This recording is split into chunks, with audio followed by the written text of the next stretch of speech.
Hello, hello, it's Julie Davison from juliedavison.com. I'm here with another project playback. In this week's episode, I'll show you how to make the Dutch door card. This fun fold card opens in a couple different ways. I've used the Artfully Compose Suite from the January through June 2022 Stampin' Up! Mini Catalog, but I hope you'll use whatever supplies you have at home to give this project a try.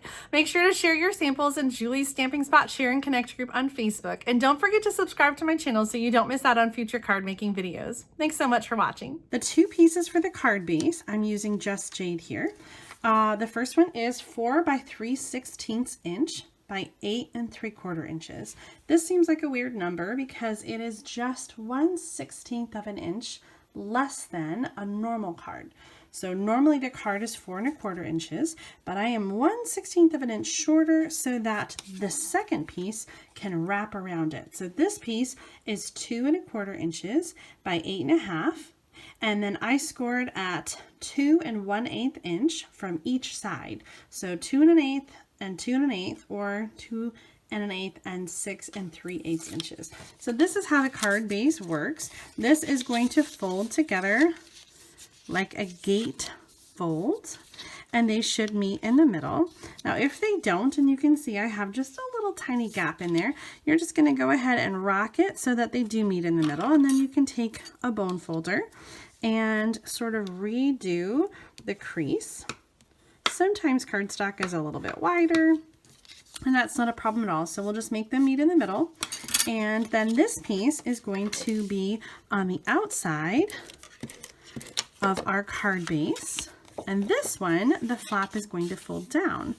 So when you open the card, you have a top flap, and then you have the two gatefold tabs on the side.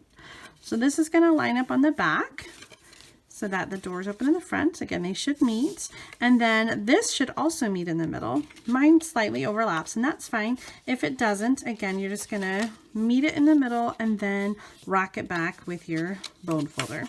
So let's get to some stamping. On the piece of Whisper White cardstock, this one is 3 inches by 4 1/4. We're going to stamp the tree. Now, my in color ink pads are all pretty brand new, and that makes them extra juicy. So I like to take a plastic spoon and just move the ink over so that it's not so juicy on the front. Now let me show you really quick. These ink pads from Stampin' Up! Are designed so that the ink pad hangs upside down. That's so that the lightweight ink stays at the top of the ink pad, which makes it extra juicy. So we're just going to move some of that ink over with that spoon so that we can see all the beautiful detail in the tree stamp. This is kind of a distinctive stamp, and it's got lots of details in the trunk that we don't want to miss. So we're going to stamp this on the cardstock. It is a little bit bigger than the cardstock piece itself, and that's fine. I'm just going to go over the edges, and then nice even gentle pressure. And when we peel it back, you can see the beautiful detail in the bark. Now, if you're stamping this and your image looks really, really dark and kind of muddy, that might be because your ink pad is really juicy. So just go ahead and try that trick with the spoon, and I bet you'll have much nicer images. The next step is going to be the leaves. And so for that one, we're using the dot stamps. Let's set this aside. I'm going to do the same trick with the spoon and just sort of move some of that ink over on the ink pad. And then I'm stamping several times to fill the space. Now there are leaf stamps in this set, but because I'm using that for the fall, I decided I would use the circles for this summer card. The last color on this card is the Magenta Madness. This is a really, really bright color. I'm going to use the other end of the spoon. My stamp here is really small, so I don't need to do the whole ink pad. But this one definitely has a lot of detail, and you're going to see a difference with that spoon technique. You can see all the little detail there in the birdhouse. I'm going to do one more little birdhouse on the inside piece. This is 4 inches by 5 1/4, and this is just going to go on the inside of the card. You could add some inside words or just leave the space big enough to write a nice message. Just got some ink on my finger. All right, now is the assembly. So we have a piece of Magenta Madness cardstock. This is 3 1/4 inches by 4 1/2. And so that's just going to be the layer for our front piece.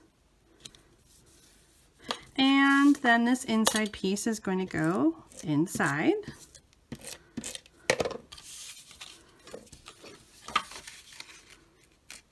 And I'm just going to center that in the space. And then for the two sides, we have 2 inch by 2 inch pieces of designer paper. And all of our designer paper is double-sided. So you actually have a choice. I think I'm going to do the other side as to which side you put up. The card kit, when you get it, will include 2 different designs. So like this one has the words, and then you'll have some other design choices here. So you can create your cards with whichever design you want when you put them together. I'm putting the designer paper so that it meets in the center, and then we have a little bit of outline on either side. We're going to attach this piece with Stampin' Dimensionals, and you want to be careful that you're only putting adhesive on the top because you don't want to glue the whole card closed. This piece is going to open with the top flap, so we want to only attach it to the top. Now you can have yours be straight or you can go a little off center. I think I'm going to go just a bit off center.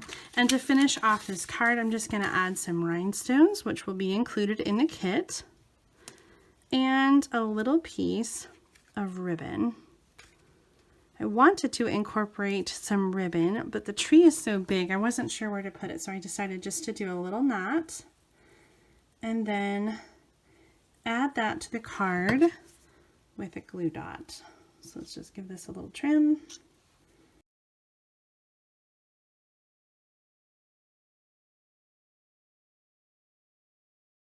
All right, there is the finished card. Which paper do you like better? Do you like the words, or do you like the pink Magenta Madness texture? You'll have to leave me a comment and let me know which you prefer. Okay, that's it for today. I'm so glad that you were able to join me for this project Playback. If you like this video, make sure to give me a thumbs up, like, comment, and share. And don't forget to subscribe to my channel. See you next time with another project Playback.